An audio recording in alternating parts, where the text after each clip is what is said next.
تحریک انصاف کا فوجی عدالتوں سے سزاؤں کو چیلنج کرنے کا اعلان 9 مئی اور 26 نومبر کے واقعات پر جوڈیشل کمیشن بنانے کا بھی مطالبہ chairman P T I barrister Gohar نے کہا ملٹری کورٹ سے سزاؤں کے خلاف اپیلیں دائر ہوں گی انفرادی طور پر بھی سزاؤں کے خلاف عدالت سے رجوع کیا جائے گا سپریم کورٹ ملٹری ٹرائل سے متعلق کیس کا جلد فیصلہ کرے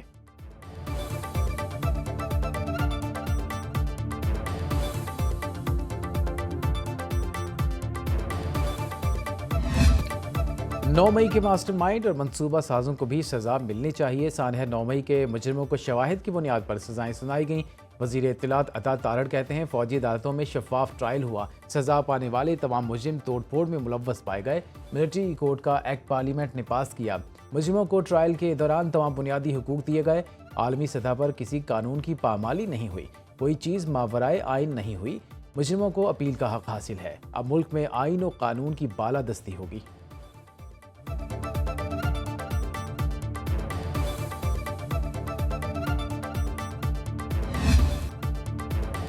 بانی پی ٹی آئی پاکستان کے مفاد میں سب کو معاف کرنے کو تیار ہیں اپوزیشن مذاکراتی کمیٹی کے رکن صاحبزادہ حامد رضا کی اڈیالہ جیل کے باہر میڈیا سے گفتگو بولے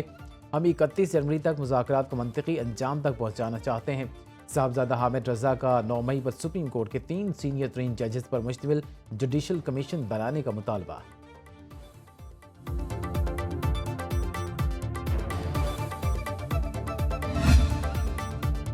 تحریک انصاف سے مذاکرات میں نواز شریف کی منظوری شامل ہے بانی پی ٹی آئی کے بیانات نہیں ان کی نامزد کمیٹی کے تحریری مطالبات کو دیکھیں گے نون لیگی سینیٹر عرفان صدیقی کہتے ہیں کمیٹیوں نے پہلے اجلاس میں ہی خود کو بیانات سے الگ رکھنے کا فیصلہ کیا کسی کا قید ہونا مذاکرات میں ڈیڈ لاک نہیں کہلا سکتا پی ٹی آئی جانتی ہے جیلوں سے نکلنے کا کیا قانونی طریقہ ہے بانی تحریک انصاف سے اپوزیشن مذاکراتی کمیٹی کو ملاقات کی سہولت آئندہ بھی دیں گے پاکستان کی پالیسیاں کسی رچرڈ گرینل کے ٹویٹس پر نہیں بنتی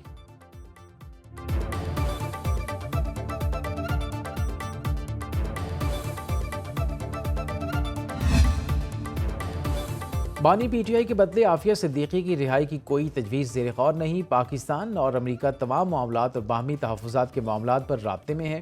ترجمان دفتر خارجہ ممتاز زہلا بلوچ کی ہفتہ وار بریفنگ کہا افغانستان میں موجود دہشت گرد گروپوں سے پاکستان کو خطرہ ہے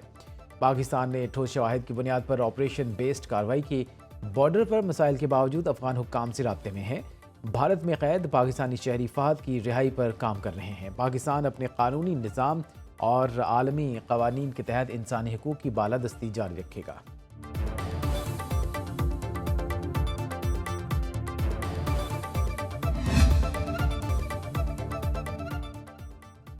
وزیر اعلیٰ خیبر پختونخوا علیمین گنڈاپور اشتہاری قرار انسداد دہشت گردی عدالت راولپنڈی کا پولیس کو علیمین گنڈاپور کو گرفتار کر کے 21 جنوری تک عدالت میں پیش کرنے کا حکم وزیر اعلیٰ کے پی کو تھانہ صدر حسن عبدال میں درج مقدمے میں اشتہاری قرار دیا گیا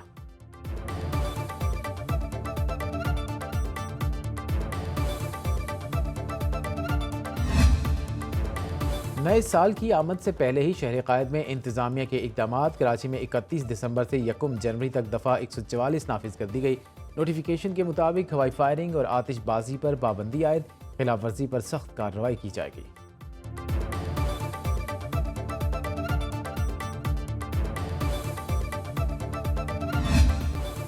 بلاول بھٹو واضح اکثریت سے آئندہ وزیر اعظم بنیں گے پیپلز پارٹی ملک بھر سے بھاری مارجن سے جیتے گی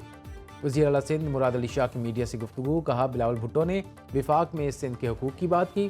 وفاقی حکومت نے فنڈز مختص کیے مگر رقم جاری کرنے کا عمل سست رہا بانی پی ٹی آئی کی رہائی کا فیصلہ امریکہ نہیں ہماری عدالتوں نے کرنا ہے امریکہ ہماری عدالتوں کے فیصلوں پر اثر انداز نہیں ہو سکتا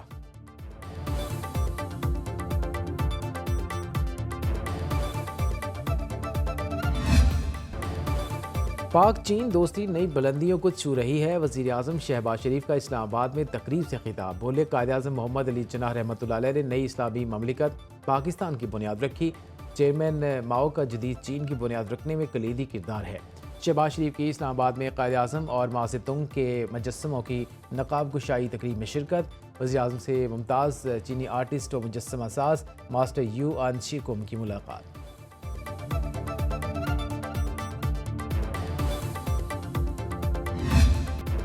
ٹیکس گزاروں کی آمدن اور اخراجات میں مطابقت ناگزیر ہے آئندہ 3 سال میں tax to G D P شرح 13% تک لے جائیں گے وزیر خزانہ محمد اورنگزیب کی اسلام آباد میں نیوز کانفرنس، بولے افراط زر کو کنٹرول کرنے کے لیے اقدامات کر رہے ہیں، ٹیکس اصول کے لیے اقدامات سے قوم کو آگاہ رکھا جا رہا ہے، محصولات کے اہداف 3 سال میں حاصل کرنے ہیں، ہر شعبے کو ٹیکس نیٹ میں لانا ہے۔ وزیر مملکت خزانہ علی پرویز ملک بولے ہر شخص کو اپنے حصے کا ٹیکس دینا ہوگا، گوشوارے جمع نہ کرانے والوں کے خلاف کارروائی کی جائے گی۔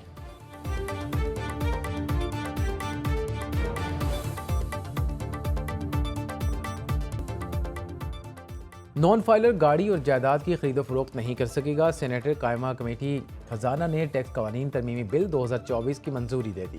ہائی رسک افراد کا ڈیٹا بینکوں سے شیئر کرنے کی تجویز بھی منظور، ٹیکس آڈیٹرز اور ماہرین پر ٹیکس گزاروں کا ڈیٹا خفیہ رکھنے کی شک بھی ترمیمی بل کا حصہ۔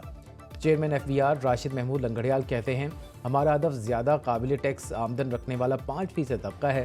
ترمیمی بل 2024 سے 95% شہری متاثر نہیں ہوں گے۔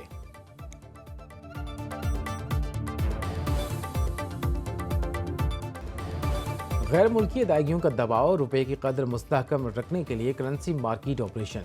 زر مبادلہ ذخائر میں 26 کروڑ ڈالر کمی، ملک کے مجموعی زر مبادلہ ذخائر 16 ارب 37 کروڑ ڈالر رہ گئے۔ اسٹیٹ بینک نے اعداد و شمار جاری کر دیے، حکومتی زر مبادلہ ذخائر 22 کروڑ 80 لاکھ ڈالر کمی کے بعد 11 ارب 85 کروڑ ڈالرز پر آ گئے۔ بینکوں کے ذخائر میں 3 کروڑ ڈالر کمی، 4 ارب 51 کروڑ ڈالرز رہ گئے۔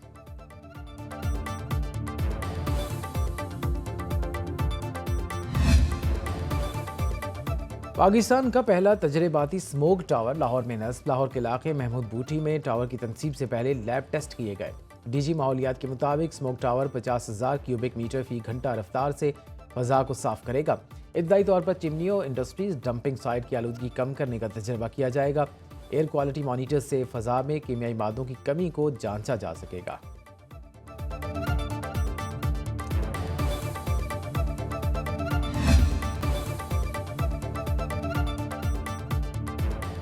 پاکستان میں پولیو کے مزید 2 کیسز کی تصدیق، وزارت صحت حکام کے مطابق ٹانک اور کشمور میں ایک پولیو کیس رپورٹ ہوا۔ رواں سال ملک میں مجموعی طور پر 67 مریض سامنے آ چکے ہیں۔ بلوچستان میں پولیو سے متاثرہ بچوں کی تعداد 27، سندھ میں 19 ہو چکی۔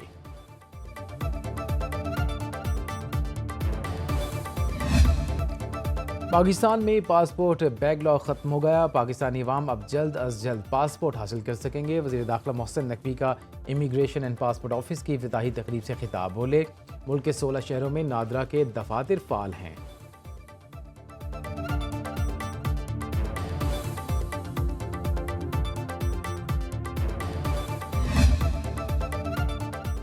جماعت اسلامی کی 29 دسمبر کو اسلام آباد میں غزہ ملین مارچ کی تیاریاں جاری، ضلعی انتظامیہ نے نیو بلیو ایریا جناح ایونیو پر مارچ کی اجازت دے دی۔ غزہ کے مظلوم مسلمانوں سے اظہار یکجہتی کیا جائے گا۔ جماعت اسلامی اور اسلام آباد انتظامیہ میں مذاکرات کی کامیابی کے بعد جگہ کا تعین کیا گیا۔ امیر جماعت اسلامی حافظ نعیم الرحمان سمیت مرکزی قیادت خطاب کرے گی۔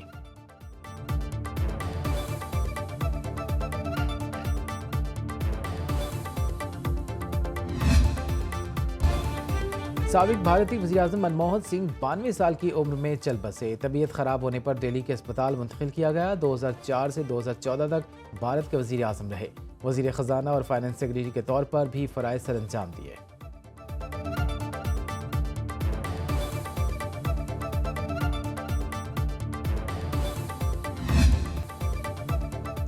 اور ملتان قاسم باغ اسٹیڈیم میں کلچرل فیسٹیول کی رونقیں، میوزیکل نائٹ میں مقامی گلوکاروں نے سر بکھیرے، منچلوں کے رقص نے ماحول کو گرما دیا۔